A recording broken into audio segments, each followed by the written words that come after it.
No public hollering for children.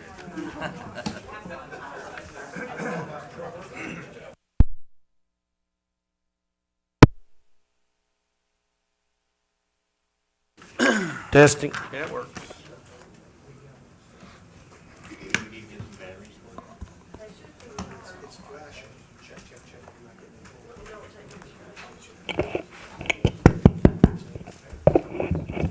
It's a woman's touch. That's what it was. Golly. We'll go ahead and call this meeting to order. Madam Clerk will call the roll. Miller, Here. Davis. Present. Blanton. Here. Constantopoulos. Here. Isley. Here. Craycraft. Present. Magistrate Miller will do our invocation, and please remain standing for the Pledge of Allegiance. Gracious Heavenly Father, we thank you so much for this opportunity to be here and do this city and county business. Father, we ask that you would give us wisdom and guidance on the decisions that need to be made, and we pray, Father, that it would benefit this county. And Father, as we go our ways this Christmas season, we just remember who you are, and thank you for coming and saving us. In Christ's name, amen. Amen. I pledge allegiance to the flag of the United States of America and to the republic for which it stands, one nation, under God, indivisible, with liberty and justice for all.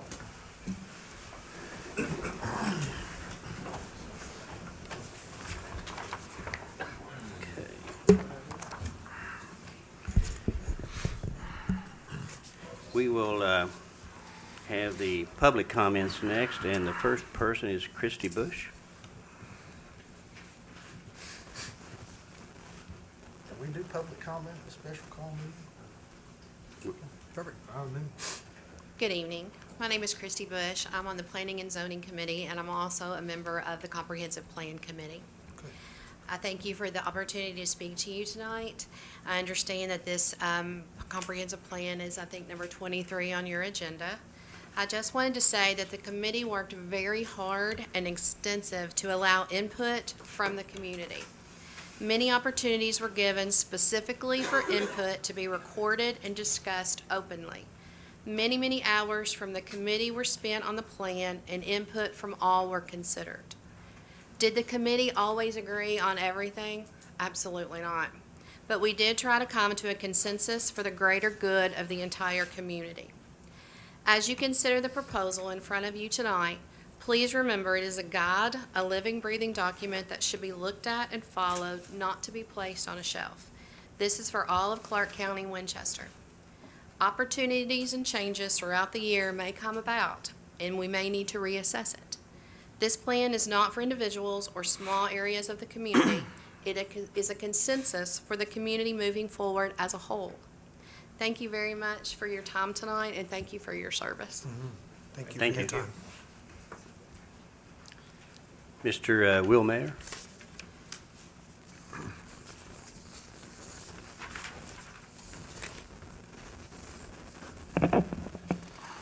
Good evening, Judge, magistrates. I'm here. My name is Will Mayer. I'm the Executive Director of Clark Coalition, a land use advocacy organization promoting smart growth, sustainable economic development, and government transparency here in Winchester, Clark County. I'm also here to speak about the agenda item before you tonight, consideration of the comprehensive plan of goals and objectives. It's come to our attention, and I would preface this by saying that we followed this process very closely. From its inception in October 2022, we have sought to bring the very best available research and data to the process, to the committee to consider, as well as the Planning Commission, and we have sought to increase public participation in this vital process. The comprehensive plan is only updated once every 5 years, but it plays an important role in our community to guide and develop growth. How we grow is very important. Do we make smart choices that are wise investments of taxpayer funds, or do we make reckless, ill-informed decisions that have a very real impact on your constituents? I think it's noteworthy, and I would just reference the meeting several weeks ago where Road Superintendent Alan Curtis came and spoke to you about the massive backlog of roads in this county that need to be paved and how it's underfunded. We have 50 years of road paving to do, right? Those same kind of considerations apply to growth and development in this county. Do we sprawl or do we promote smart, contiguous development? The overwhelming voice of this county has been to promote smart growth. That's been taken through public comment. It's been considered in light of the research, which shows that we have over 14,000 acres of developable land in Clark County inside our current urban planning area. That's a study that we've commissioned. It was done by an urban service design firm called Lord X Sargent. It's been available for over 2 years, almost 2 years. That taken with the cost to provide community services to far-flung areas, which, as we know, costs a lot more than it brings in revenue. So I wanted to speak specifically about this proposal to expand developable land out US 60 to the Fayette County line, which was something that the committee considered when it was proposed in December of last year. It was a result of a lot of conversation amongst the committee and subject to a lot of public input. And I would reiterate that the public does not want that. It's not beneficial to the residents and taxpayers of this county, and I don't think it's viable for this county government. And so as we prepared for this meeting and I became aware that major changes were going to be proposed to these goals and objectives that were developed by the community, I think it's important that you all understand that and not override the voice of this community and what they want to see. I understand that there are some magistrates that have a difference of opinion, that they have a different vision for what Clark County should look like. But I don't think it's for them to just undermine the vision of the citizens of this county. So I would end with that. I'm happy, of course, anytime to take questions or talk about it, but I appreciate your consideration. Thank you. Thank you. Thank you. That completes the public comments. Oh.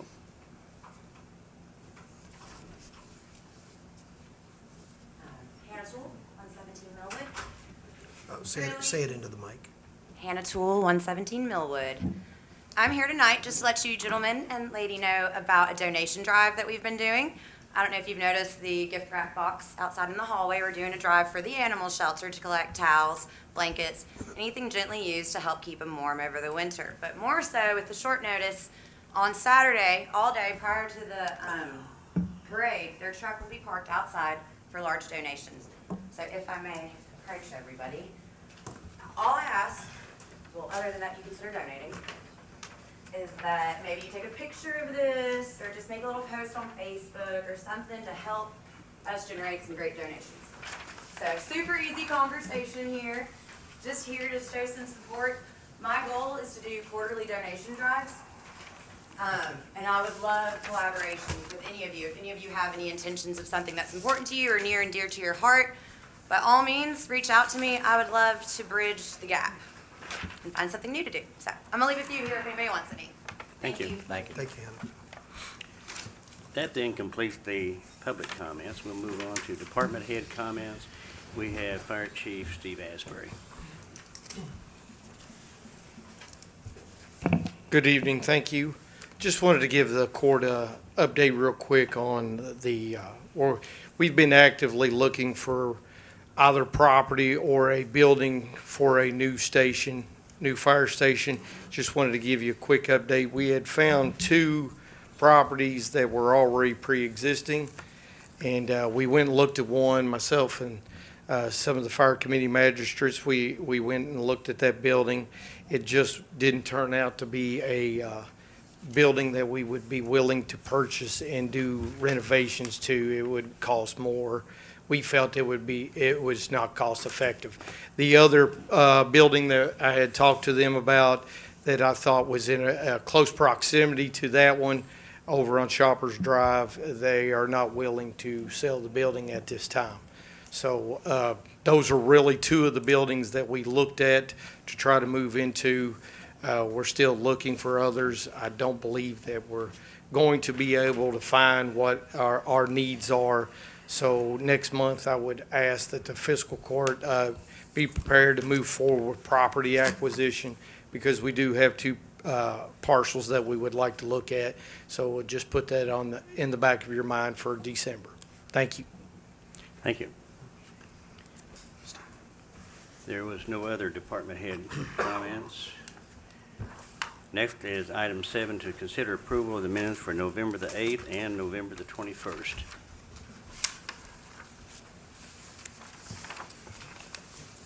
Motion to approve. We have a motion by Magistrate Blanton, Second. second by Magistrate Constantopoulos. Any discussion? Those in favor say aye. Aye. Any opposed? Motion carries. And that was for the minutes on both dates. Next item will be to consider approval of the transfers. Motion to approve. We have a motion to approve by Magistrate Constantopoulos. Is there a second? A second. Second by Magistrate Blanton. Any discussion? Just a comment that I'd asked Ms. McElmore earlier what this brings our transfers to the jail to. So with this transfer, I think it's 950,000, is that right? 965,000, so we're fast approaching our, what was originally budgeted. And again, I think if we go much beyond that, we probably need to be talking about doing a budget amendment. I brought that up before. We're not even quite halfway through the fiscal year, so I think something needs to be discussed in the next month or two. Another comment I have is, we're still looking at the invoice date being the same thing over and over and over again, and we were looking at trying to get that changed. That's on the bills list. On the bills list, sorry. Transfers. Sorry. Any further discussion? Those in favor say aye. Aye. Any opposed? Nay. Have a no, Magistrate Pasley.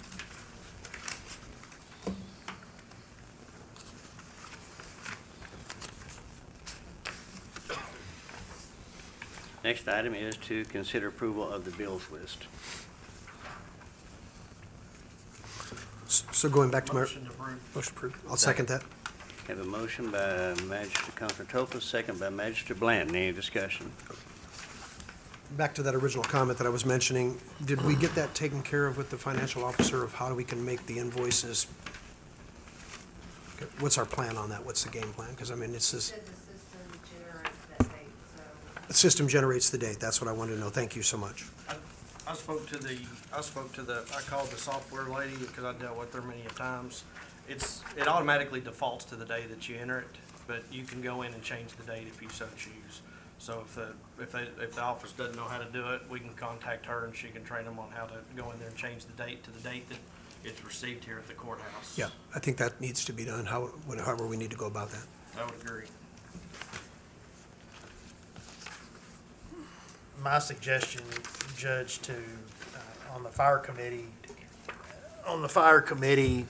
to Chief Asbury, because I know we talked about some of the bills come to the fire department. I'm sure there's probably some bills that come to the other locations too, maybe animal shelter or road department, would be for each one of those. I was talking, of course, with him in context of the fire department. It probably is a good idea for all the remote offices and locations that we have to have a receive by stamp for that office. So let's say if the fire department had one said CCFD received and then the date, and then when chief opens it or assistant chief opens it, they see it's a bill or invoice, they stamp it, and then if they take it to the finance officer and then she stamps it for whatever date she's received it, so then we know what date was actually received by somebody in county government. And then it looks like to me, somewhere on this bills list, we need to have, I know it says invoice date, but it really, what needs to be concerning us is the receive date. I think the way the statute's written, it's 30 days from the date of receipt that needs to be paid. So we need to know when each of these bills were received by somebody in county government. If it's a remote location, they need to have a stamp, whether it's CSEP or animal shelter or fire, whatever. And then that way we know, well, what was the actual date somebody in county received that bill? That's my thought. I mean, it's a cost of a received by stamp for each building.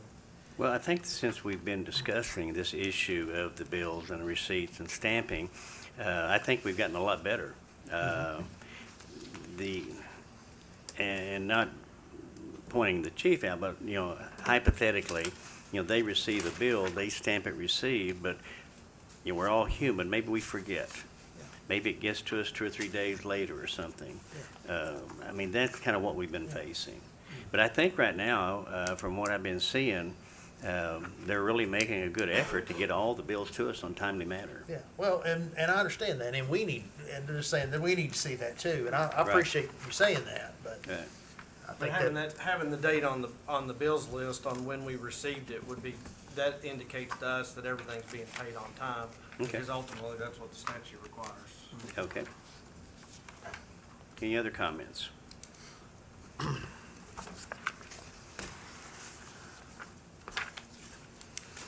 9. Was there a motion on that? Yeah. Okay, is there any other discussion? Those in favor say aye. Aye. Any opposed? The motion carries. Also, there was a supplemental bills list, I think, that you have there. Motion to approve. We have a motion by Magistrate Constable Topus. Is there a second? second. We have a second by Magistrate Davis. Any discussion? Those in favor say aye. Aye. Any opposed? Motion carries. Item number 11 is just the pre-authorization list for your review. Item number 12 will be a note in the minutes for the Clark County Treasurer's report for November the 2023. I have a question. I guess this is the right time for this, but on the checking account reconciliation, on page 5, there's an item there, Kentucky Uniforms Incorporated, $12,646.60. What is that? Chief? Sir, that's uniforms for the fire department, all purchased at one time. Okay. So that's a once a year, That's a once a year. okay, thank you. Can we correct this? It's the actual treasurer's report for October of 2023, not November. Yes, ma'am. Did you get that?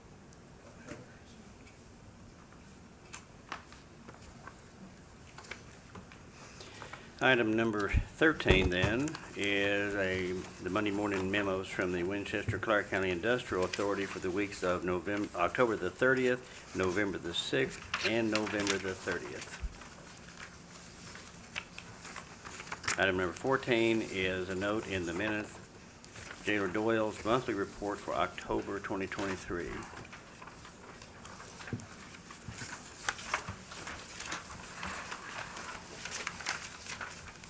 Item number 15 is a note in the minutes for the Commonwealth of Kentucky Constable duty reports for Constable David Puckett, Shelby Lynn Toller, Travis McIntosh for the month of October 2023.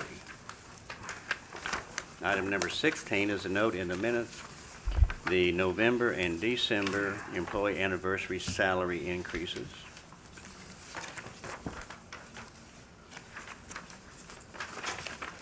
Item number 17 is the treasurer's request from the city of Winchester for DES Animal Shelter and the tire roundup for solid waste. And I think you have a corrected number on your desk.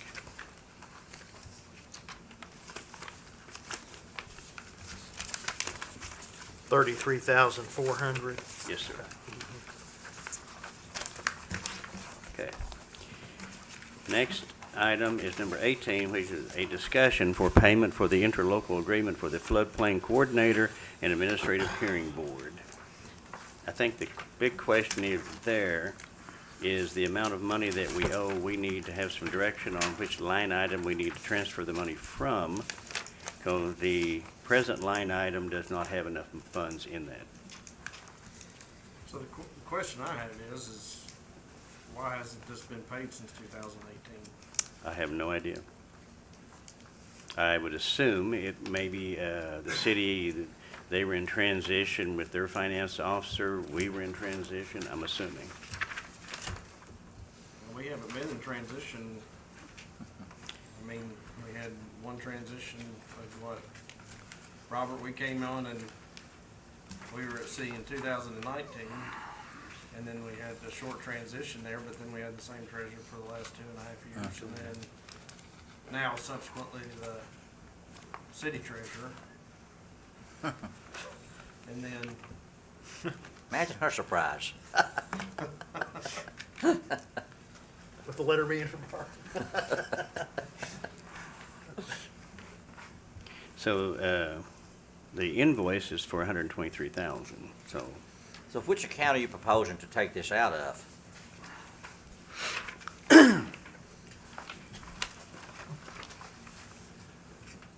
Anybody? I think our treasurer has the answer to that one, I think, no? Okay.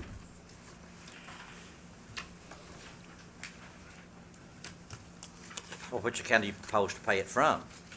If you don't know where, if you got, you're gonna have to, you said there wasn't enough in the line item budget, so which line item are you looking at using to pay it? There's not enough in that contingency fund for that? There's no, then that would leave it in a negative balance, there's no funds there. And we cannot use the planning and zoning, like I told you this morning, we'll have bills that'll come in for that. Okay. So we need to create a line item, but we need appropriations. So you need to create one, okay? really we could take, we need to find 123,000 in appropriations from another line item, and then we can either transfer it into planning or create a separate line You item. have to, it has to be a line item to the city of Winchester, I would think, much like we do for the natatorium. Because we pay them that, and they pay the mortgage on that.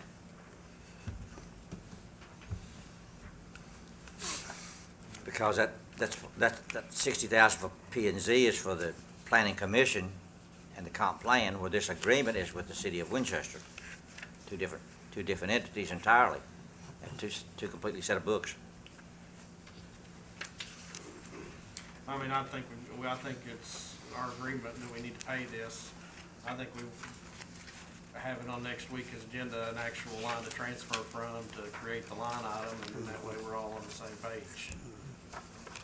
'Cause I don't know where you're gonna pull $123,000 from the line item right this second, me personally.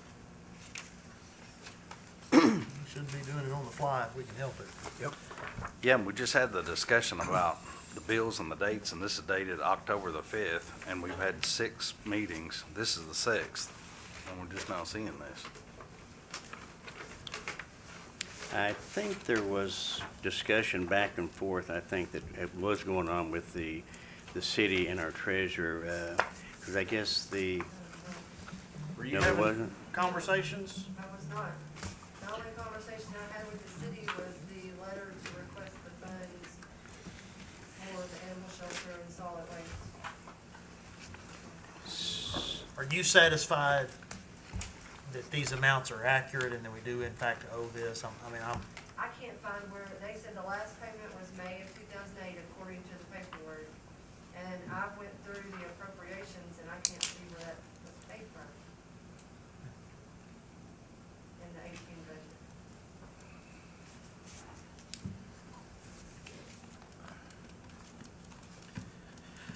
Well, in my opinion, regardless if it was paid in 2018 or not, I mean, the contract clearly says what the contract clearly, the agreement clearly says. Would everybody agree with that? Yeah. Oh, yeah. Yeah, sure. Yeah. And, you know, if it, you know, if it's a situation, you know, I've got mixed emotions on it. I mean, I think we should have been on top of it, and I don't know why we weren't on top of it. This is the first time I've heard about Well, it. it falls to both. The city should have been on top of it too. Well, that's what I'm That's right. saying. I And mean, so, it's not just us. You're right.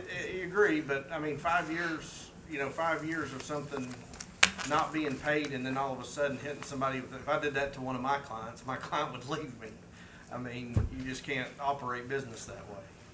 So, I mean, it kind of stinks that we're getting hit with this big bill all at once like that. Just wanted to say that, so. But, I mean, ultimately, we need to pay it and figure out some way to pay it. So we will just go ahead and on the next agenda, we'll have a, Have a proposed Proposed transfer line and item. line Okay. item. Yep. okay. Well, if there's not some type of statute of limitation on that, this is real. Yeah, 10 years if it's in writing. We're halfway there. So, Okay. Let's see. Okay, we'll move on then. Item number 19 is another discussion. What I'm wanting to do is to create a committee to basically allocate the opioid funds that we have. And I think I have actually talked to Magistrate Miller about that. Yes. He's very interested to be on that committee.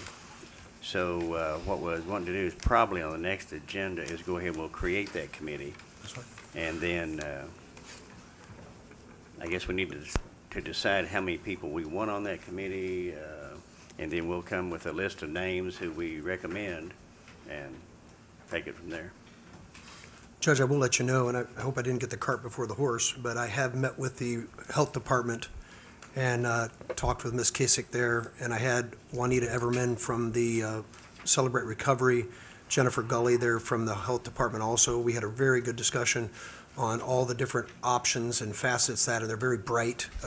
They're very, very good. They have set up a meeting for December 6th. I think that's this Thursday, or is it the 7th? Anyway, with Henry Branham and Ed Bertner, which are also working within that realm of that, and we're going to do some discussion. I asked them to put together what they recommended on where they thought it would go. Yeah, I think the health department, the next meeting is December 7th, I think.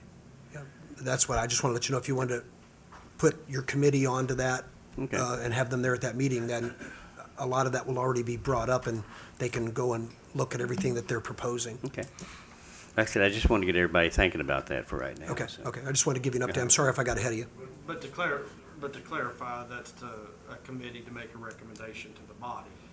Correct. We're not, well, the way Right. the judge said it was, they're just gonna delegate it out. No, And you I can't proposed do that they brought back to me all the different areas that they would recommend, and then bring it to the court and present it to everybody.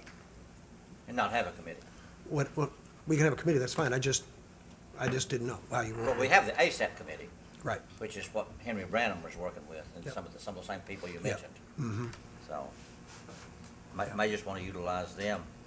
Yeah, they're pretty sharp. I really was impressed talking with them. They really know what's going on and where the things should go, and I think it's good. And I think William Elkins would be another excellent person to have on there, because he deals directly with that also.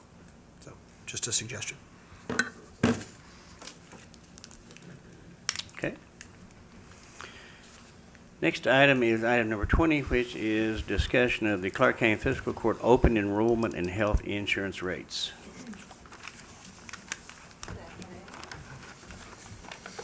Hello, me.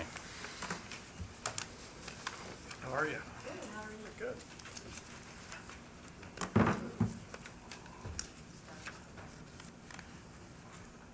I'm good. Thanks. Thank you so much. All right, well, thank you for having me today.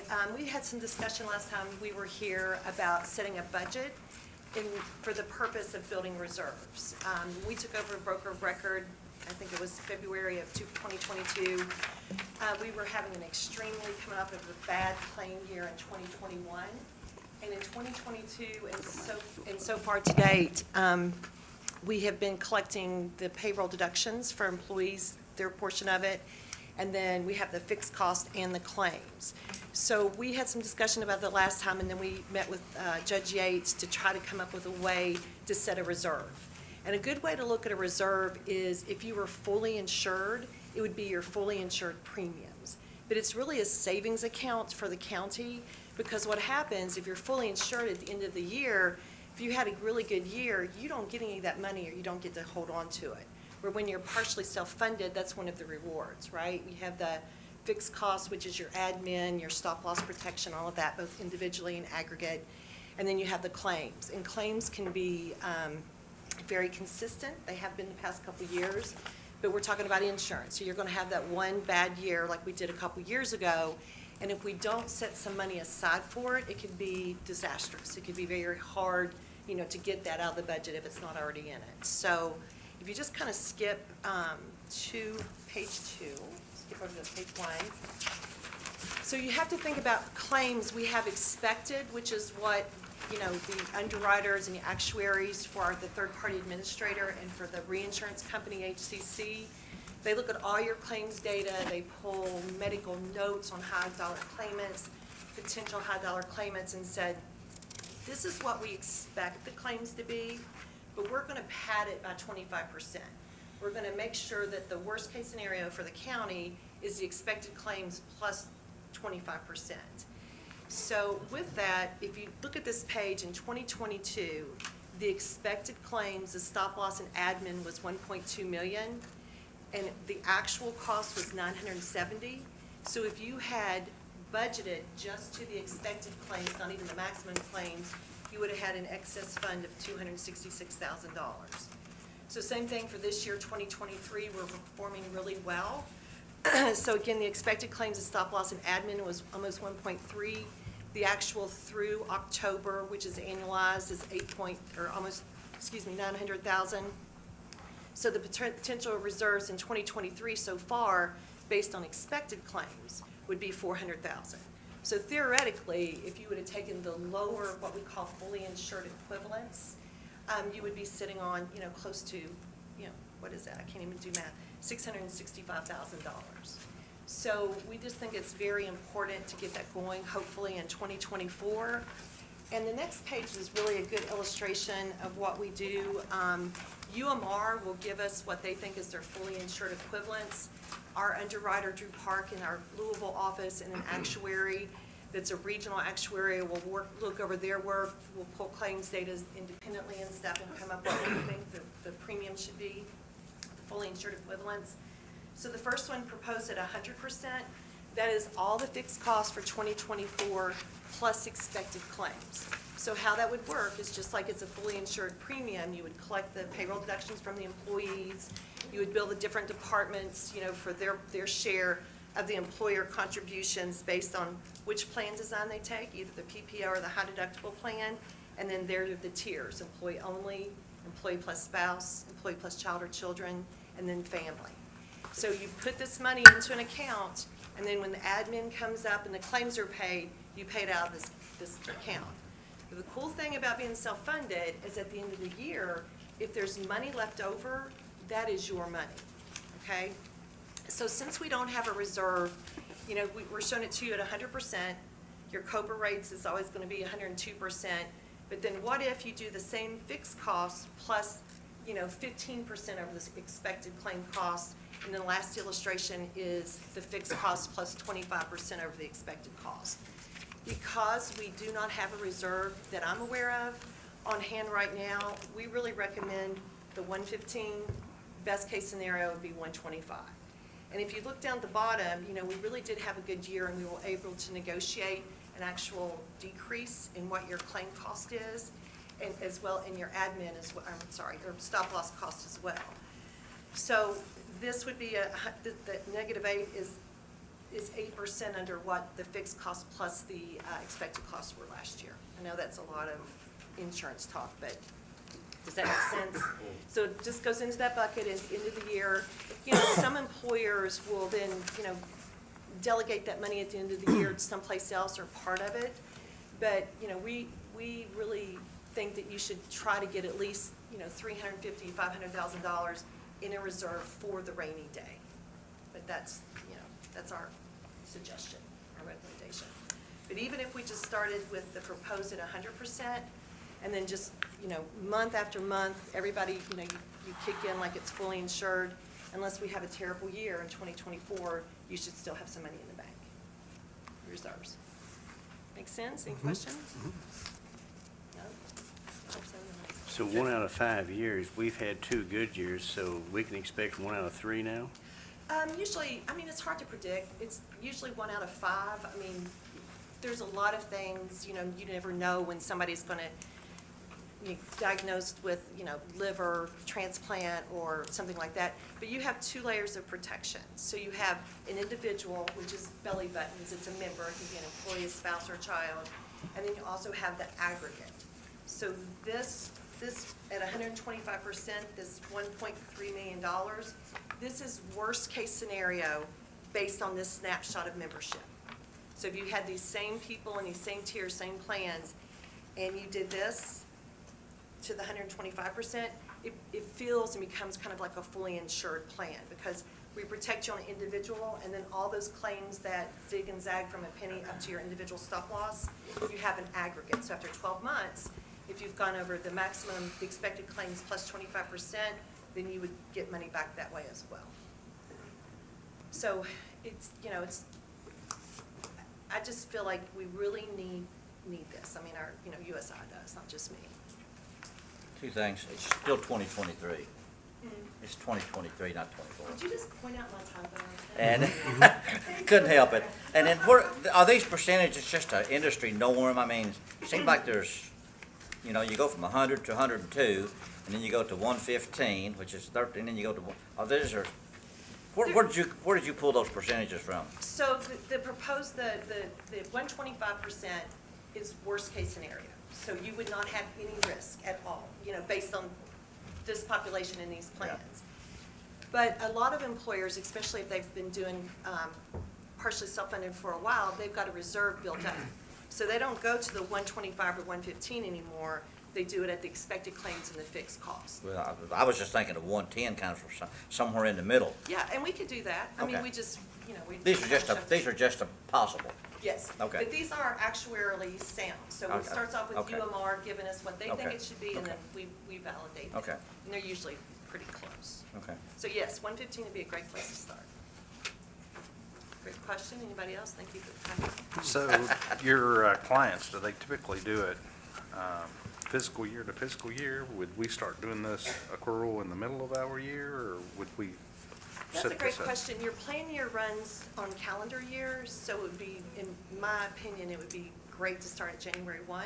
If you don't have it in your budget to do it, certainly by July 1. And then we could start looking at it on your fiscal year. Good question. So we're going to have to pay it either way. Mhm. It's just a matter of putting it in the When? account or not. When and how much? Questions? Anything? Thank What you. do y'all think of a percentage? I mean, it'd be nice to have them see how to implement this by January 1. Don't you think? Or is that?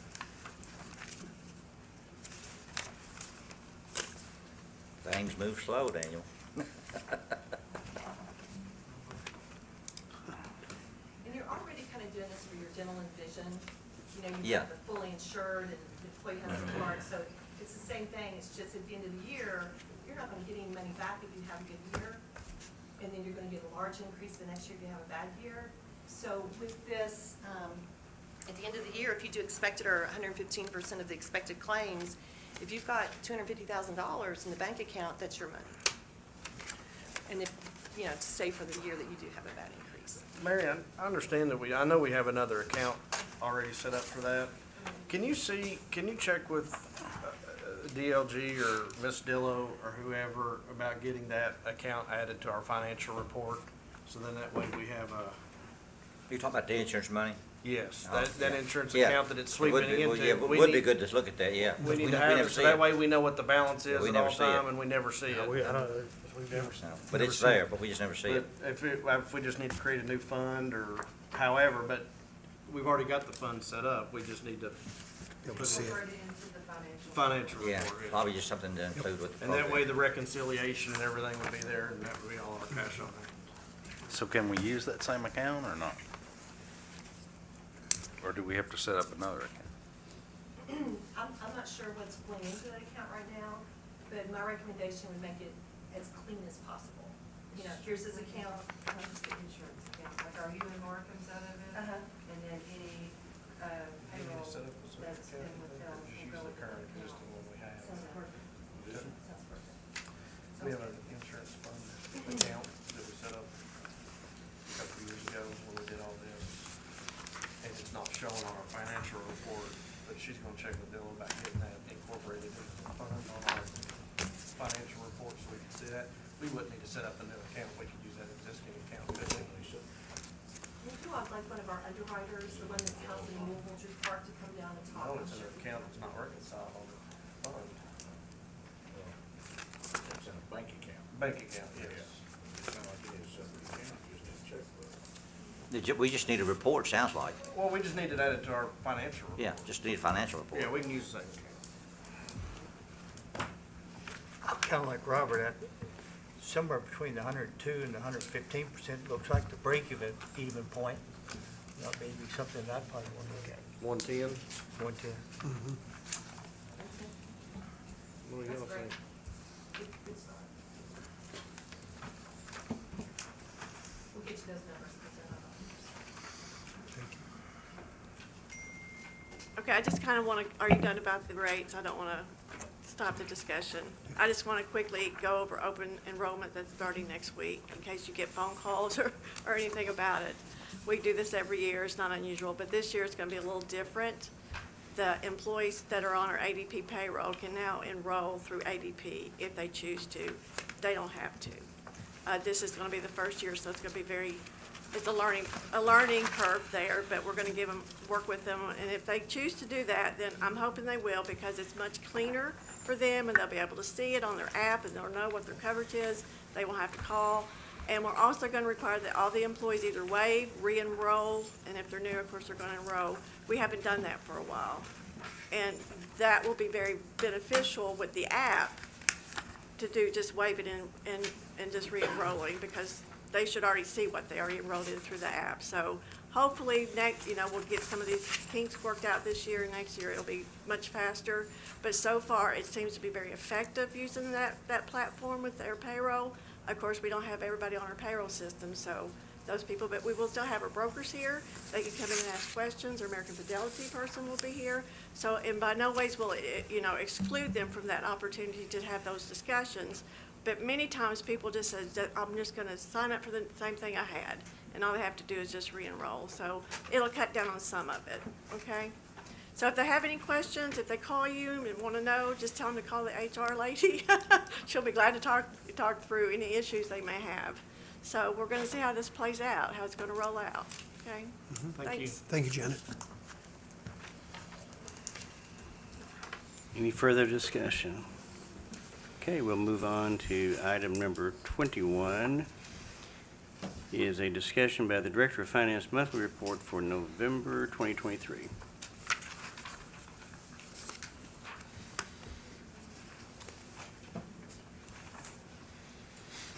I'm sorry, I really didn't have the discussion, I just asked for it to be put in the minutes. Oh. But if anyone has any questions, I'll be happy to Okay. answer anything that you all have. We just want to do a note in a minute. It's just Yeah, note in it the was minutes. just supposed to be in a. Okay. Appreciate the report. Absolutely. Yeah, thank you. Thank you. You're Very welcome. helpful. It's just a note.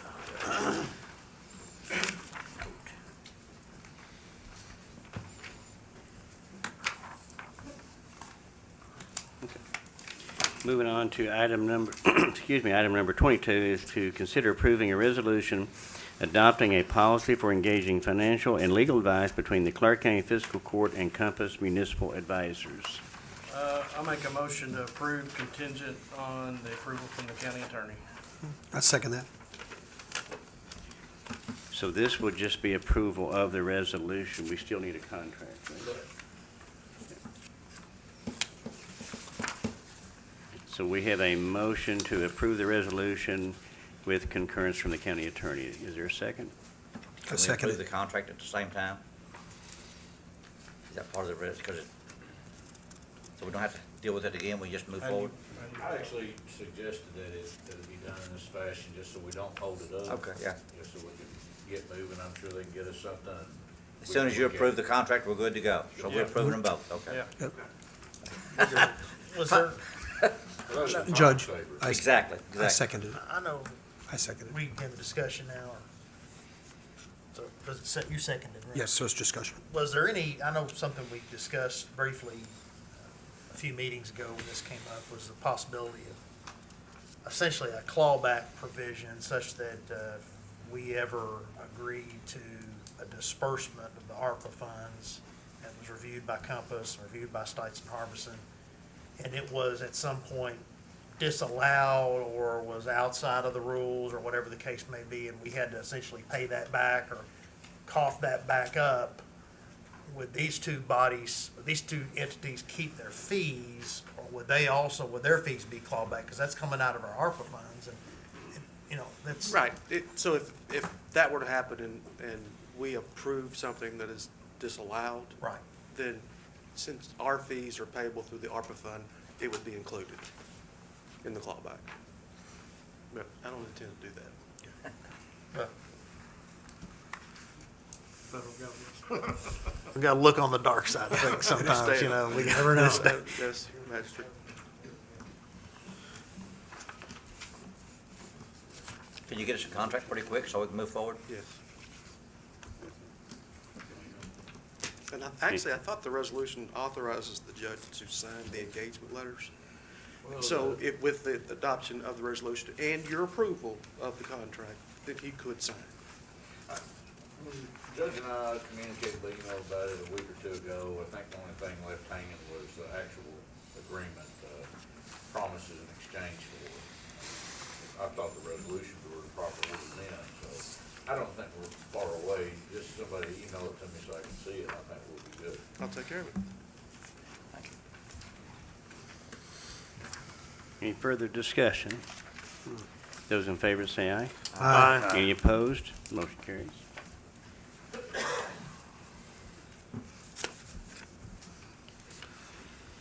Item number 23 is to consider approving a resolution adopting the goals and objectives of the 2023 Winchester-Clark County Comprehensive Plan. Motion to approve. We have a motion of Magistrate Blanton. Is there a second?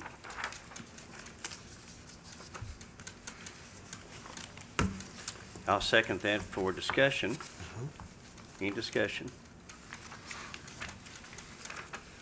Judge, it's my understanding from looking at the statute myself, and I raised this question with the county attorney earlier this week too, that statute does permit the body fiscal court, and I'm sure the city commission as well, when they review this, to have the opportunity to offer any amendments if it deems necessary, or if the body, it's the will of the body. I went through this very extensive, multiple pages of objectives and goals, and,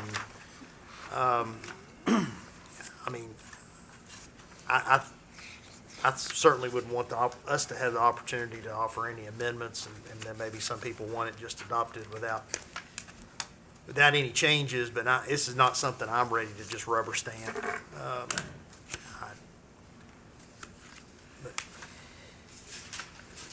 So I don't know how we want to handle it, or if anybody has any suggestions, but maybe we could just go through it page by page like we do when we go through the budget, and see if this is something we can live with, because. Well, I had questions, and I sat down with Mr. Jeffries and went through them, and he offered answers, and we clarified them. So I would suggest that you've had this a week. You probably should have called Mr. Jeffries and went over them with him. Well, it's not so much I've got questions about why it's in there, it's just certain things I don't agree with. And I can't approve a document that I think is gonna put this county even further into a straitjacket on growth. And I think there's some things in here, frankly, I think are just flat out anti-growth, and anti-productive. So it's not so much I've got questions, it's just, do we wanna have the opportunity to amend this thing, or just, review it and pass it without question or comment? So,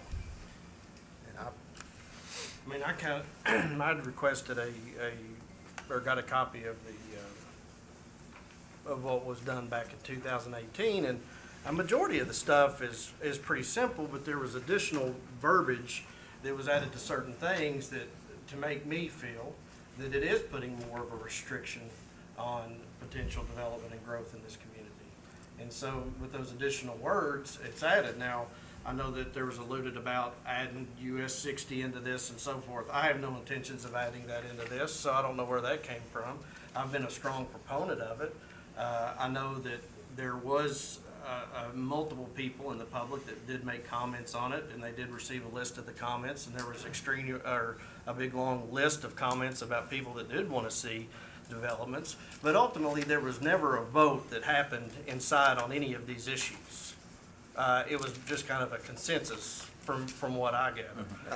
Several of the members I talked to that did support US 60 didn't feel like that their hurt got heard. But regardless of that, that's not what I'm here to discuss about is US 60. It's about what was brought to us. And when I compare it to 2018, some of the verbiage that was added, I completely disagree with, because I think it limits our ability to develop and grow. Or I don't know if it really it does limit it, because it always, anytime a development project comes up, everything still has to go through planning and zoning like it always has. But then everybody points to, well, the comprehensive plan says that you cannot do that, or it doesn't do this, and so then that tries to avert what's being done, and I have an issue with that. Well, the comprehensive plan isn't a straitjacket. I mean, it's goals and objectives.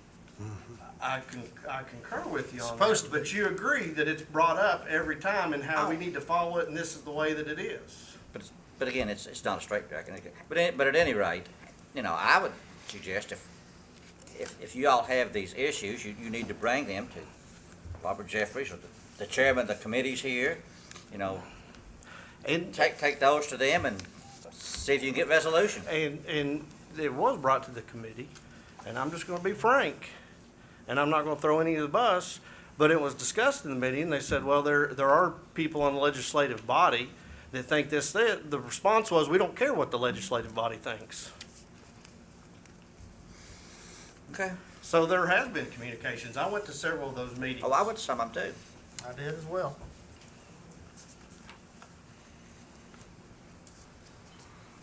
Well, you're not gonna iron them out here tonight, so if you want to iron them out, maybe we need a special meeting to go through them and have some of the committee members here that received that input.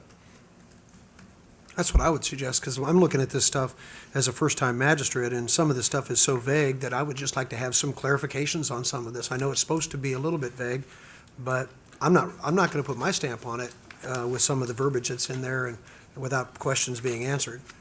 And maybe I was ignorant to the point that I could have went to Mr. Jeffries ahead of time and sat down with him for a couple hours and went through it, but I would much rather thought the common sense would be that we could have the committee here, we ask the questions, we decide whether we're going to do that and move on. So I don't have a problem with that.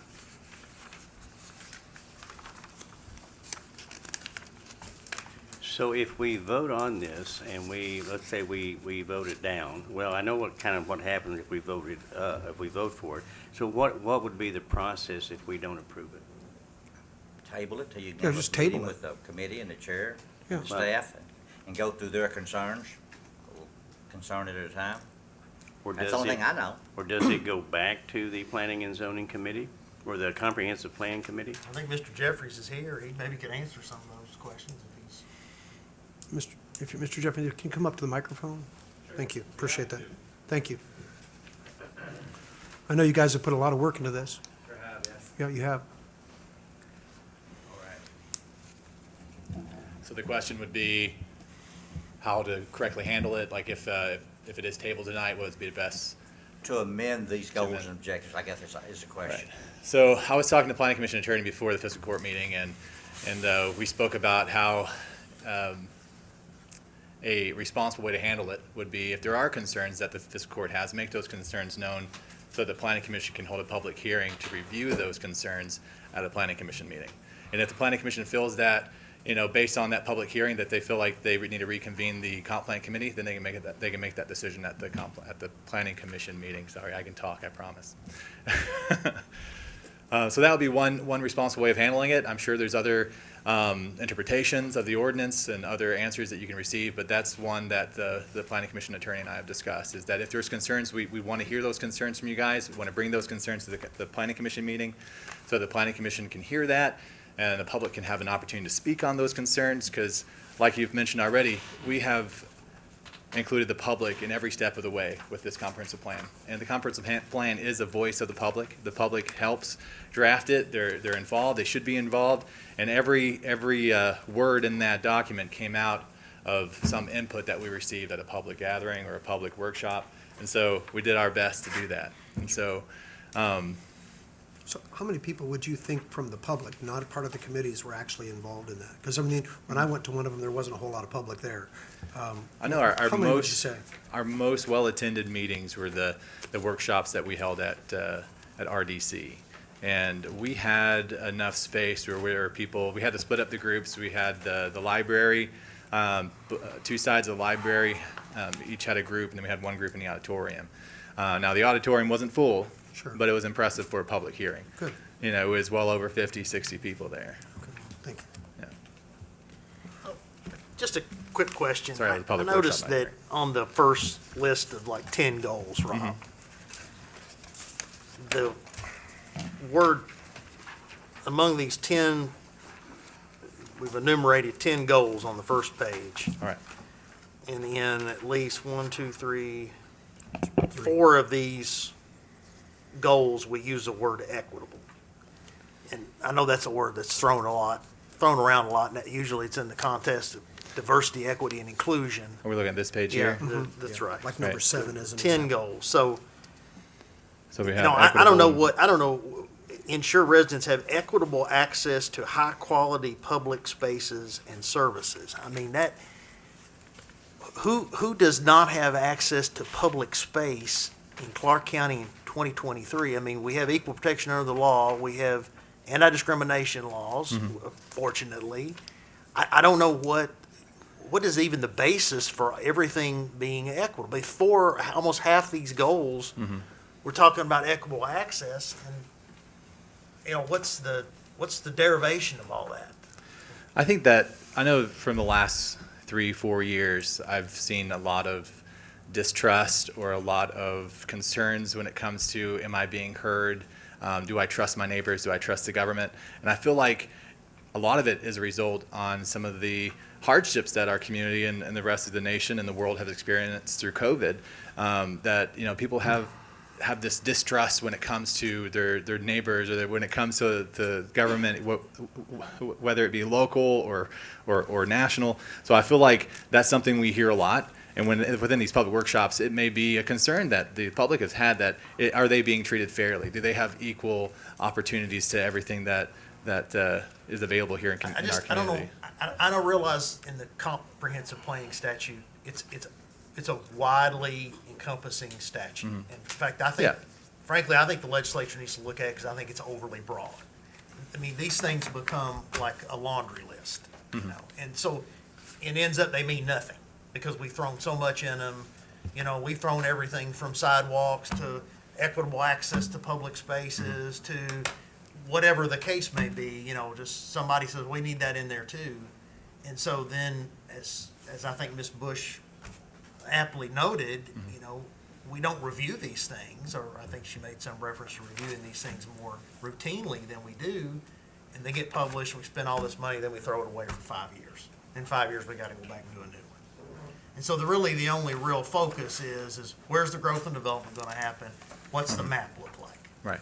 So, but I guess my concern is that we're kind of going down that rabbit hole of the whole fairness argument. I don't want to be unfair to anybody. Right. But I don't know how you ever get to where you could define equitable access to high-quality public spaces. Like number 7, previously, here's how it read, Magistrate Davis. Ensure that all residents have access to high-quality public spaces and services. All residents.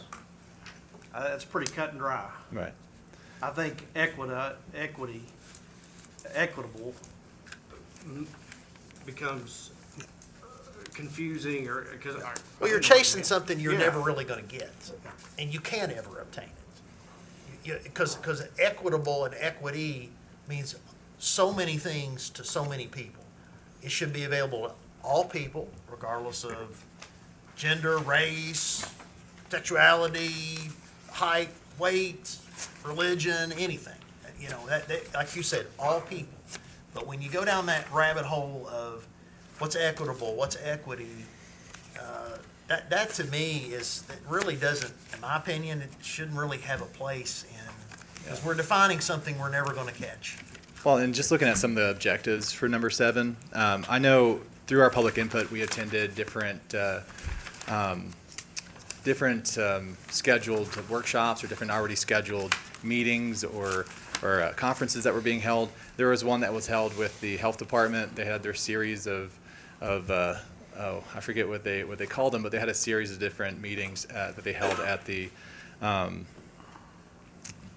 can't think of the name of the building now, over at the industrial park. I meet there on a regular basis, but at the extension office. Extension. And, you know, and so a lot of the comments that came out of that meeting were they wanted to make sure that there has been increased awareness when it comes to mental health and substance abuse, and that everybody has access to different help and guidance when it comes to those things. And so that might have been where we're hearing the word equitable a lot, because during our public input sessions, we attended meetings like that, where it was at the forefront of the speech or of the theme of those meetings, that there's an equal access to services like not just healthcare when it comes to your physical health, but also your mental health and different things, and also access to public spaces like parks. You know, not just you know, there's parks that you can drive to. There's parks that are quite a distance away from a lot of the neighborhoods. We just want to make sure that these parks are being developed where it could be walkable or bikeable or different modes of transportation, which quite frankly some only have access to.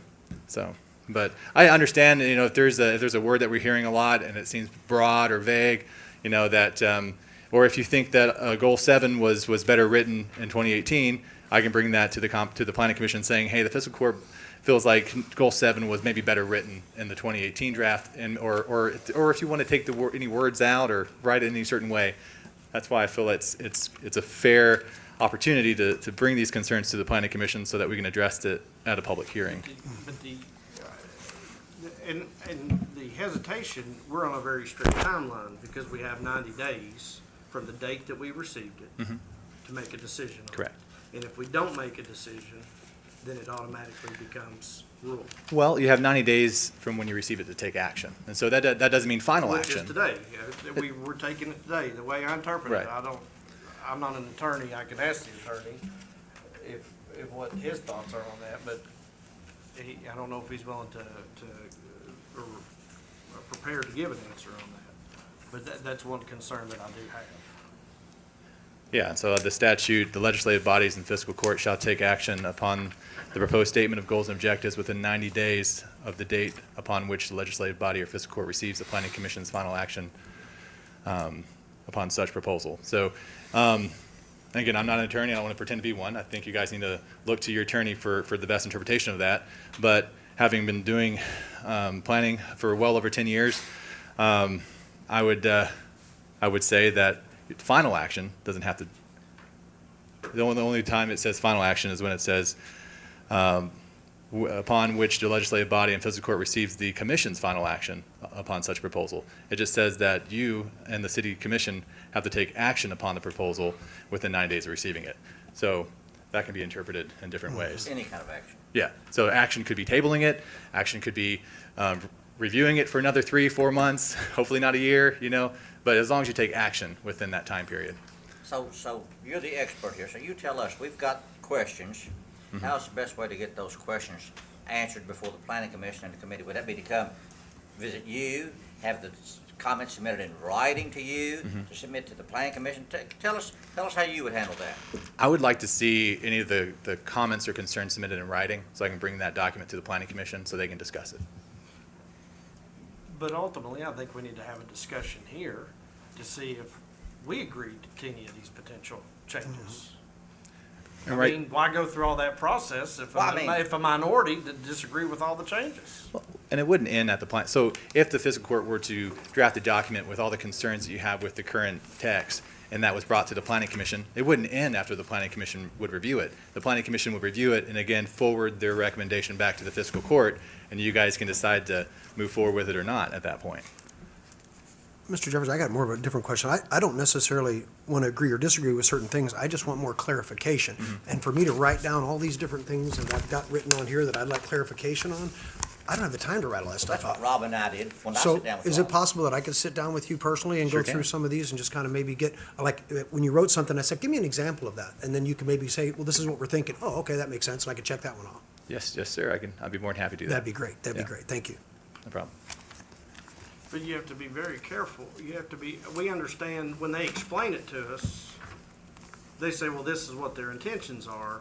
But if we have these questions, imagine when you got people, businesses or developers that are coming in and they look at the comprehensive plan, it's gonna be confusing to them as well. Right. Well, like, let me just give you an example that I run into, that there's three things right back to back. It's 6A, 6B, and 6C.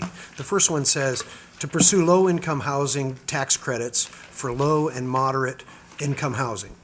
All right, well, number one, who decides what low and moderate is? There's no numbers on that, so how do we deal with that? And then it seems like we're giving someone a break for doing that, so that means we're showing favoritism to them. But then on the next line, it says implement standards of safe and rental housing to ensure equitable, which means fair, non-favoritism, access to safe housing. So now we're saying, well, wait a minute, now we're not going to be non-fair, we're going to be fair, but here we're going to give this guy favoritism because they're going to get low and moderate housing.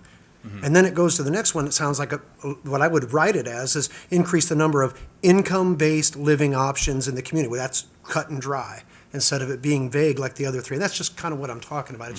It kind of just seems contradicting a little bit for me. And when it comes to the comprehensive plan is a guiding document. So I get that. it's not going to draft, we're not drafting what changes are going to have to take place in order to achieve these things. Correct. But it's giving us a guidance on, hey, we feel like the community has addressed that this is a need and we need to conquer it somehow. Sure. And so there could be different avenues where we can make sure that there are low and moderate income housing available to our public and to our community. Sure. A lot of those options already exist through the state. We just need to, look to them and see what we need to do so that we can improve that in our community.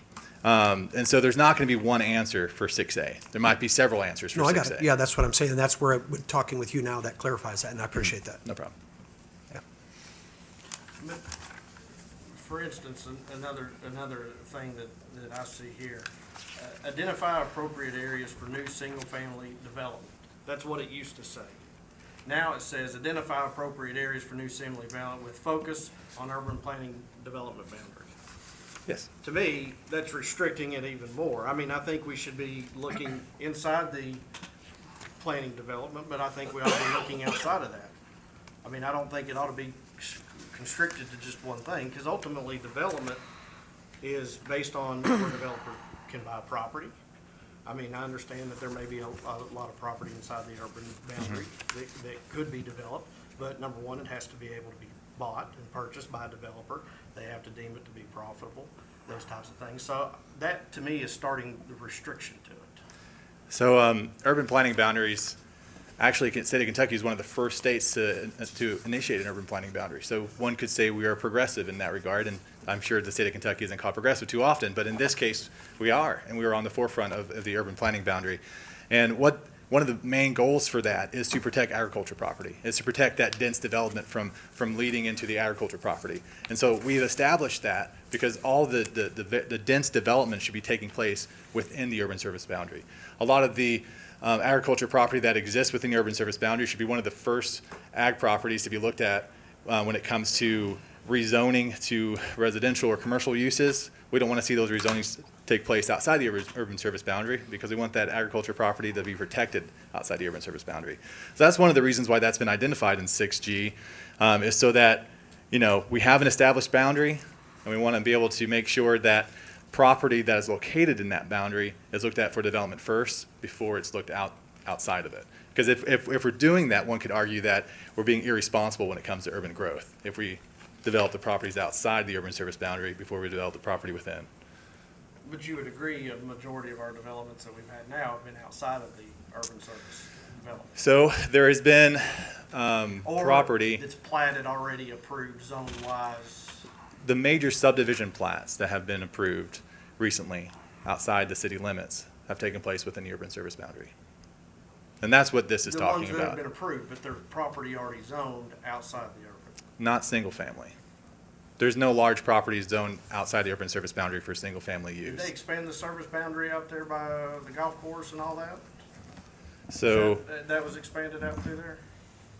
the urban service boundary didn't change, and it is in here. So this solid blue line is the urban service boundary, or urban planning boundary. So when it comes to US 60, all this has been identified. Now, all this is currently ag, but it's been identified as a planned community neighborhood. So that means any property within that urban service boundary in this location could be rezoned to something like, well, single family, multifamily, or commercial, and in some cases light industrial. So, it'll all have to be rezoned to PD. So our future land use maps, they're not a zoning map. So these just identify different uses that could happen there. And when it comes to number 9, which is labeled planned community neighborhood, the zoning district that is more suited for that development is PD, planned development. So if it's identified for 9, your best case scenario if you want to rezone it is to rezone it PD.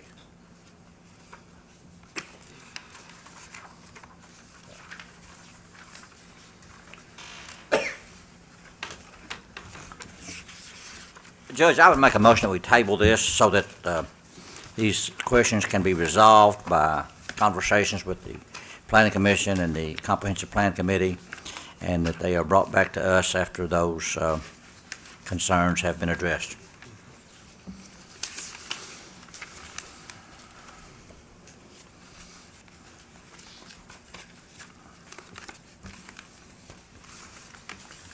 Is there a second? Magistrate Miller, Say that again. is there a second? I'll second that, because I'd like to be able to sit down and table it, and I don't want to vote on anything tonight. I'm not interested in doing it. Well, that's why I made that motion. I think the Yep. majority is ready to vote on it tonight, so Yeah, we can sit here all night and don't vote on it, so we're going to be here till in the morning. you got it. Well, I have a question Bring coffee. about it. The 90 days, does that start from the date that it was presented to us, or does this action consist with us acting within that 90-day period? I think you, without knowing more, I would take a safe approach, and I would make sure that I made any amendments or adoptions of it within 90 days. And I don't know what date it was presented, but I see it was approved in the Planning Commission on November 9th. So should there be a contest on the issue later, that'd be the earliest possible date. Just today would be one of the dates within that 90 days. I don't know what day it would be. Day 1, day 6, day 10, I don't know. Wouldn't take any chances with that.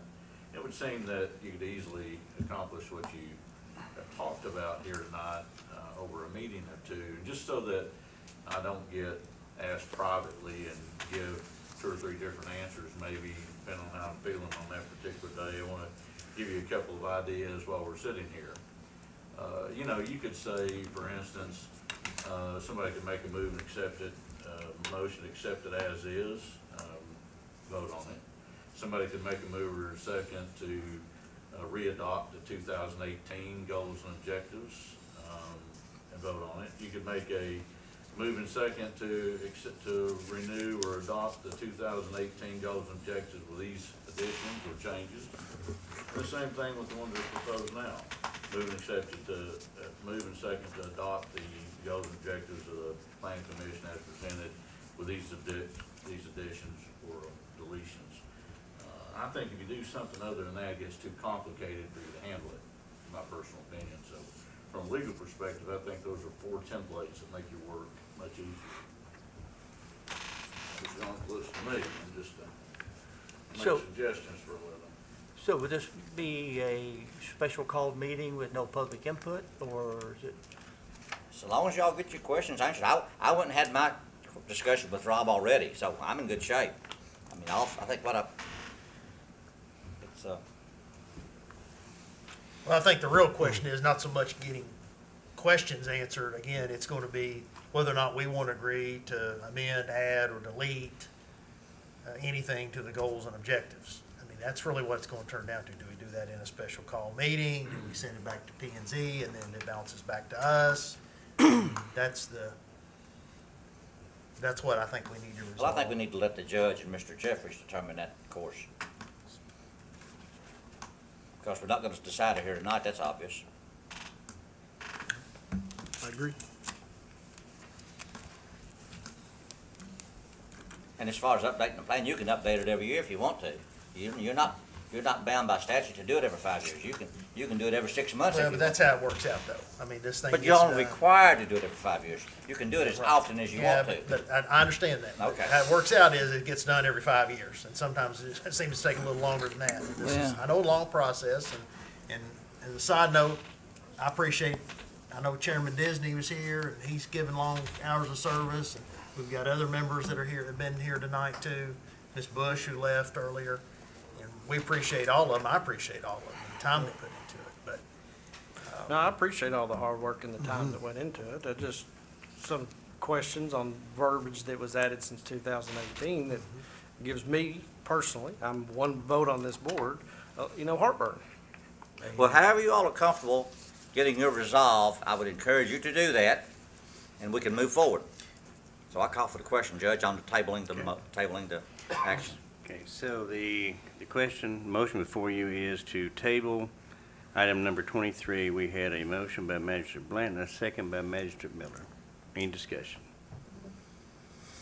Those in favor say aye. Aye.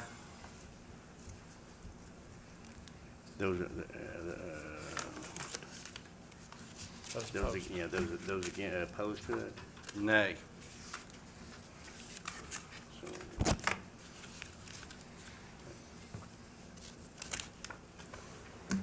And Judge, I would encourage you and Mr. Jeffries to get together to, Well, that was on calling the question. yeah. That was the vote. Yeah. Now we're on the vote of Right. tabling it, correct? Right. To table it. So now the motion before you is to table. to table item number 23, which was the comprehensive plan. Was there a motion to table it? That's my motion to table. That's yours. And that was, Magistrate Miller was the second, okay. Any further discussion on that? Those in favor say aye. Aye. Any opposed? Nay. Nay. Roll call. Yeah, let's do a roll call. We'll get that on record. Miller, Aye. Yes. Davis, Nay. Blanton, Yes. Constantopoulos. I'm gonna vote yes on this, like, because I originally did, but I really wanted us to have some open discussion about whether there was a majority of these things that we agreed upon or disagreed upon before we went through this whole rigmarole of kicking it back, because, I mean, if there's a majority that supports the way it is, all we're doing is wasting time. So, I mean, Right. I'm really disappointed that we're not sitting here going through it line by line to have this open discussion about it. Yeah. I don't think this is the time or the place for that. With a public meeting about something that We've affects had, our public. the I think committee has that's- had I think public that's meetings for a exactly year where and a it needs to half. be placed. Committee's had public meetings for a year and a half. But it ultimately falls to the elected officials to approve it or disapprove it. It's not an appointed committee. As much as we But appreciate all of them. And let's just not appoint any more committees for anything. That's why we appoint them. You have public discussion in an elected body, or you don't. So we can have it now, we can have it next month. We need agree to to have it. disagree, that's fine. Okay. So I voted yes. Heisler, Nay. Craycraft, Yes. And I will vote yes to table it.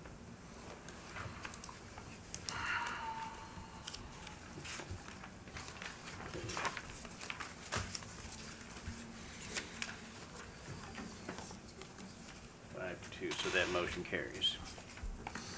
So that item number 23 will be tabled to when? Do we want to put a time on that or just? I'll let you and Jeffries get together and decide how to address their concerns, and we'll Okay, call it back up so basically. before to the- 90 days, hopefully.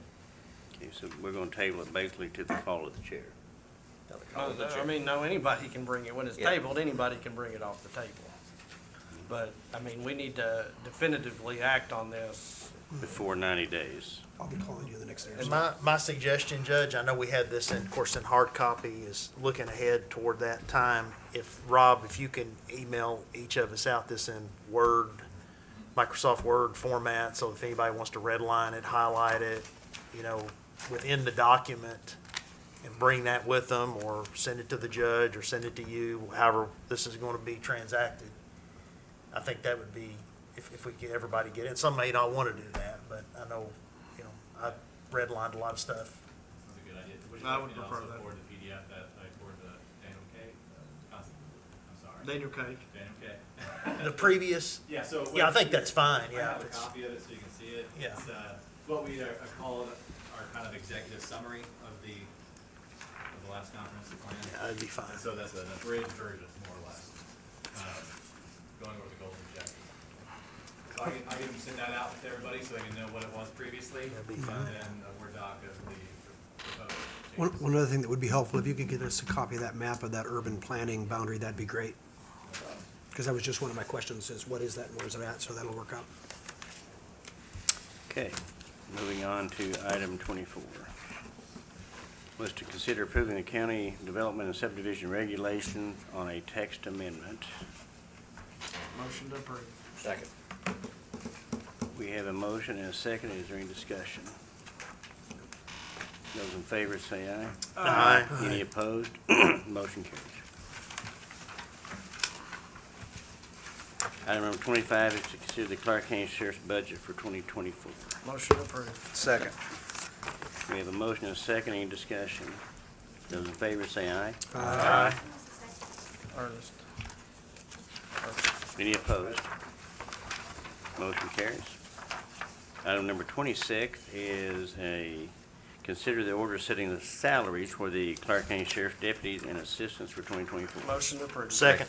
We have a motion by Magistrate Constantopoulos, second by Magistrate Miller. Any discussion? Those in favor say aye. Aye. Any opposed? Motion carries. Number 27 is to consider an order of the Clark County Fiscal Court approving the promotion of Lola Eversole from a part-time kennel attendant 1 to a full-time kennel attendant 2. Must approve. We have a motion by Magistrate Second. Blanton. Second, Magistrate Miller. Any discussion? Those in favor say aye. Aye. Motion. Aye. Any opposed? Motion carries. Number 28 is to consider an order of the Clark County Fiscal Court reappointing B.J. Walston to the Motion to approve. Have a motion by Second. Magistrate Craycraft and a second Magistrate Constantopoulos. Any discussion? Those in favor say aye. Aye. Any opposed? Motion carries. Number 29 is consider an order of the Clark County Fiscal Court reappointing Kenny Gay to the Winchester Clark County Parks and Rec Board. Motion to approve. Second. We have a motion by Magistrate Constantopoulos. We have a second by Magistrate Blanton. Any discussion? Those in favor say aye. Aye. Any opposed? Motion carries. Item number 30 is to consider an order of the Clark County Fiscal Court reappointing Dwayne Gay to the Winchester Clark County Parks Motion and to Rec. approve. Second. Craycraft, a motion, and second by Magistrate Miller. Any discussion? Those in favor say aye. Aye. Any opposed? Motion carries. As it was pointed out, being a special call meeting, we cannot do magistrate comment, and we are going to remove the personnel to adjourn to closed session for personnel matters. So the next item on the agenda will be adjournment. Make a motion, we adjourn. Second. Have a motion by Magistrate Miller, second Magistrate Constantopoulos. Any discussion? Those in favor say aye. Aye. Any opposed? Motion carries. We're adjourned. Hey, Larry.